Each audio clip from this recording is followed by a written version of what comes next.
Hey everybody, Brian here. We're going to talk about line integrals now. So the idea that we have in mind is that you have a curve in so we're first going to define line integrals over 2D space. So given we have a scalar function f of x, y, and we so if you have a so you've got some curve, right, from some curve where you have the curve starting at when t equals a and ending when t equals b. So if we are going to integrate the function f of xy over this curve, essentially what you want to think about is you have the curve and you have the height of the curve in space as that's like this height is the value f of xy. And so what we're actually calculating is the area of the ribbon that would be cut out of this surface if you were to cut off and like have a sheer cliff face. So we're calculating the surface area of this this vertical kind of ribbon. Anyway, it's calculated by this integral from a to b. So this is x and y are functions of t, and so it's f of x of t, y of t times the square root of x, or the derivative of x squared plus the derivative of y squared. Which, if you remember, this is like saying it's the integral from a to b of f of r of t times r prime of t magnitude of r prime of t dt. So this is another way this would be another way of writing it, just in very shorthand, where r of t is x of t, y of t, right? So take this example. We're going to evaluate this curve, the line integral of 2 plus x squared y, where c is the upper half of the unit circle, x squared plus y squared equals 1. So what I can do is I can let's take x can just be the cosine of t, y, and I can let t go from 0 up to pi over, or just pi. Okay, so our integrals can be set up. It's going to be we're going from 0 up to pi, and the function is 2 plus x squared, which is going to be cosine squared t, times y, which is sine of t. That's my f of, this is my f of x, y. And then the square root of, well, what's x prime? That's going to be negative sine of t. Y prime is the cosine of t. And so if I take this negative sine of t squared plus the cosine of t squared, this just comes out to be the square root of 1, right? So that's actually going to be a little simpler. There, I'm just going to put that here, put 1, and then dt. Okay, so this integral is not actually so hard to do. This is going to be, let's see, the 2 is, we're going to get 2t, and if I have a plus, let's see, if I had a cosine to the third t, the derivative of that is going to be 3 cosine squared t times negative sine t. So I'll put a 1/3 here, and I'll also put a negative sign out front, so that when I take this, so its derivative would be, the 3 would cancel with the 1/3, the negative from the negative sign that comes out of the chain rule is going to cancel with that negative sign, and then we're going to get cosine squared times sine squared. So I'm going to take that from 0 to pi. So this is going to be 2 pi minus 1/3 cosine cubed of pi minus 0 minus 1/3 cosine cubed of 0. Well, okay, so the cosine of pi is -1, so that's 2 pi minus -1 minus negative, oh, sorry, that's negative 1/3, minus, let's see, that's going to be negative, that's just 1/3 times 1 cubed. So in the end, this is going to be 2 pi plus 2/3. That's what this integral comes out to be. So if you if your curve can't be kind of parametrically defined easily, if you can break it up into little segments that are all that can be defined, like parameterized nicely, so you have a piecewise smooth curve. So the curve doesn't have to be smooth as long as it has a finite number of kind of corners. You can break it up into a sum of integrals. So take this example, we're integrating 2x, where c is over the curve c, where we have the arc. First, we have this parabola y equals x squared from 0, 0 to 1, 1. So that's going to look like this, roughly. Call that C1. And then we have a vertical line segment that goes from 1, 1 to 1, 2. So we're going to, that's my C2. So the integral of C of 2x ds can be written as the integral of over C1 2x ds plus the integral over C2 2x ds.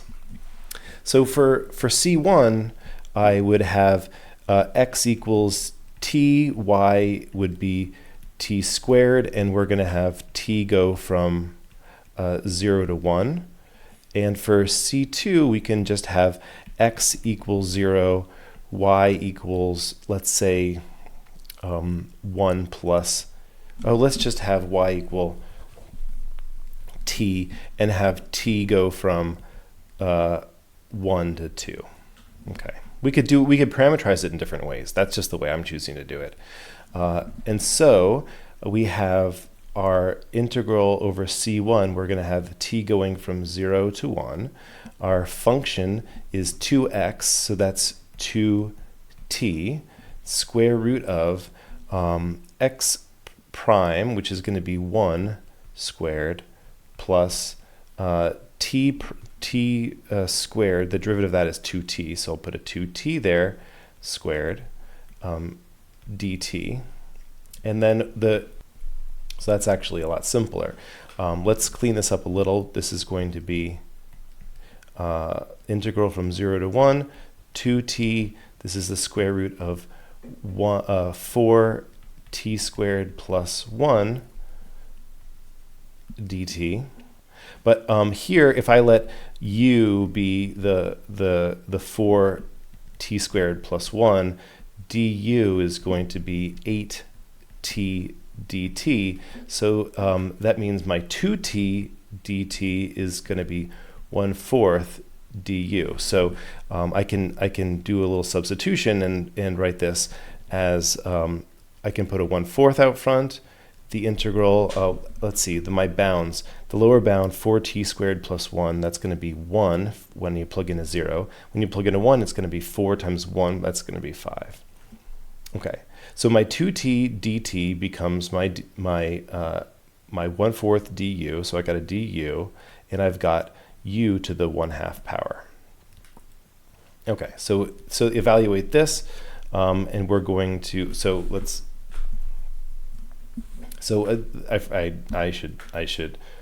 just do this part, and then we'll do this part separately, and then we'll just add them together, right? So we're going to have 1/4 u to the 3/2, and then a 2/3 out front. We're going to go from 1 to 5. So this is going to be 1/4. We can take the 2/3 out. So that actually is going to be 1 over 2 times 3 is 6. 5 to the 3/2, minus 1. Okay, let's do the second part of this thing. So this integral, we're going to be going from 1 to 2, right? And the function is just going to be 2 times 1, and the square root of 1, the derivative of x is just going to be 0, so it's 0 squared plus 1 squared dt. So this is just the integral from 1 to 2 of 2 dt. So this part here just comes out to be 2. So our final answer then, adding the two parts together, we're going to have 5 to the 3 halves, which, what's the best way we can write that? That's going to be 5 square root 5 minus 1 over 6 plus the 2. And it's the two parts coming together. All right, so so far we've been looking at these line integrals, integrating over the curve C with respect to arc length, and we can integrate with respect to just one of the two variables, either with respect to x or with respect to y as well. And so what you will get, so the integral of over the curve with respect to just x would be, so we'd integrate t going from a to b. We'd still integrate the same function of x and y, but instead of having the square root of like x prime squared plus y prime squared, you would simply just you do one at a time. So you just either get x prime or you get y prime. Okay, let's take this example. I'm going to integrate this over this curve y squared dx plus x dy, and we're going to be going from on a line segment from the point -5, -3 to the point 0, 2. So to parameterize this, we can have x of t start at -5, and since the change is, let's see, the x has to increase by 5 to get to 0, I'm going to say plus 5t. And y of t, I'm going to have it start at -3, and since it goes up to 2, it turns out that that's actually also a change of 5. So I'll have plus 5t, and I'll let t go from 0 to 1 again. It turns out y prime and x prime are both the same. X prime is 5, and y prime is also 5. So this integral is going to be the integral from 0 to 1. We've got the it's going to be y, so y is -3 plus 5t squared times 5 dt, and then we have plus x, which is -5 plus 5t times 5. Okay, so this is all we can take care of this. In fact, this integrates nicely because this -3 plus 5t cubed with a 1/3 out front, when you take the derivative of that with the chain rule, you would get that 5 coming out of it. But with the other one, we're going to have, well, we can distribute this 5. We'll have -25t plus 25 halves t squared, and we're going to go from 0 to 1. So yeah, we'll just evaluate this, and I won't bore you with all the details. Comes out to be -5/6. So line integrals through space can be handled similarly, though we don't have the same kind of geometric interpretation of like the area of the ribbon. Although if instead this function f of x, y, z is, say, the density, we could find, and if we're looking at like some wire that's passing through, that's twisted in a certain way that has a certain density, then this could give you the mass of the wire, or maybe electrical charge or something like that. But anyway, if you were going to take the integral of a through space on a curve through space. Probably the simplest form of the definition of the integral is, so let's just do an example. We're going to integrate y sine z, where c is the circular helix given by equation x equals cosine t, y equals sine t, and then z equals t. T is going to go from 0 up to 2 pi. So it's actually given to us right away. So let's just set up this integral from 0 to 2 pi y sine z. Now this differential thing, this is square root. It's going to be the square root of the derivative of x is negative sine of t squared, plus the derivative of y is going to be cosine of t squared. The derivative of z is going to be 1. And we've got our dt hanging around. Now, this is nice because it's sine squared plus cosine squared. That's going to be 1. So in fact, this is going to be this integral from 0 to 2 pi. But you know what I didn't do is I didn't turn those y's, the y and the z, into the function of t. So I'm going to rewrite y as sine of t. And sine z is going to be the sine of t now. And I've got this square root, and it's the square root of 2.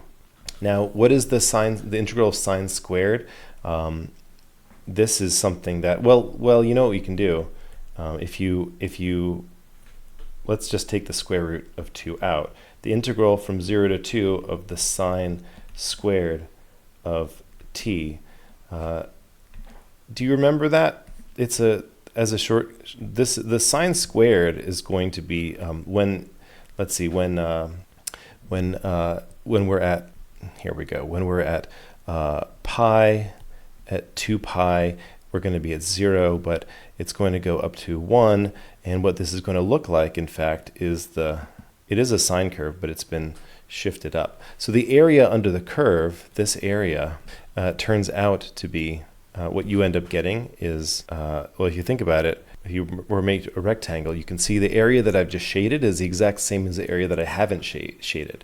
And so the total area is going to be pi, right? The area shaded is pi, because this is a rectangle that has an area of 2 pi. And so what you get then is square root of 2 times, the area shaded is pi. So 2 times pi. So that's my answer. I'll just circle it. Now, a line integral passing through a vector field can be thought of as work done in moving a particle along the path from the starting point to the ending point. And so the way you evaluate this integral, it's going to be the integral from a to b of the dot product of the force of the vector field dotted with the derivative of the position vector. And so if you were to as you recall, if you recall that, so you may recall that ds over dt is the same as the magnitude of r prime. So we can this is what allows us to make this conversion. You can rewrite this as the dot product of the force times the tangent vector ds. Let's take a look at this example then. So I mean, putting it in terms of ds may not be easier. So let's just see for this example, find the work done by a force field f of x, y, x squared times the I vector minus xy times the j vector, moving the particle in a quarter circle r of t. So we're going from 0 to pi over 2. Okay, so we're just moving in this quarter circle from here up to here. Okay, and the circle has a radius of 1. So the t is going from 0 to pi over 2. The force, if we were to do this dot product, right? So let's just write out the force field. It's x squared comma negative xy dotted with the derivatives, which are going to be negative sine of t and we've got the derivative of the sine. For the j, it's going to be cosine of t, and then we have dt. So this is what we got. So this is going to be the integral from 0 to pi over 2 of x. So x squared is, we're going to have since x is the cosine, we'll have cosine squared of t, and then we'll have minus sine of t cosine t, dotted with negative sine t cosine t. Okay, so what is this? This is 0 to pi over 2. We'll have negative sine of t cosine squared t, and then we'll have minus, again, minus sine t cosine squared of t dt. So integral from 0 to pi over 2 of negative sine t, negative 2 sine t cosine squared t dt. So the integral is, so if we started with a cosine to the third t, the derivative is negative sine t. So we're going to actually have 2 and then a thirds out front, going from 0 to pi over 2. And so the derivative, or sorry, when we evaluate this integral, we're going to have 2/3 times the cosine of, let's see, cosine of pi over 2 is 0, minus the cosine of 0 is 1. So it's going to be negative 2/3. That's the amount of work done. Okay, so what we did, we're actually going to be looking at more later on, is expressing the amount of work done, this FDR, as when we write f as three different functions, the p function, q function, and r function for the three components of this vector field. We're going to be using this form later on. So the integral of the vector field f dot dr can be written as the integral of p dx plus q dy plus r dz. We'll be doing this more later on, but I wanted to show this to you now. Okay, that's it for this section. Bye.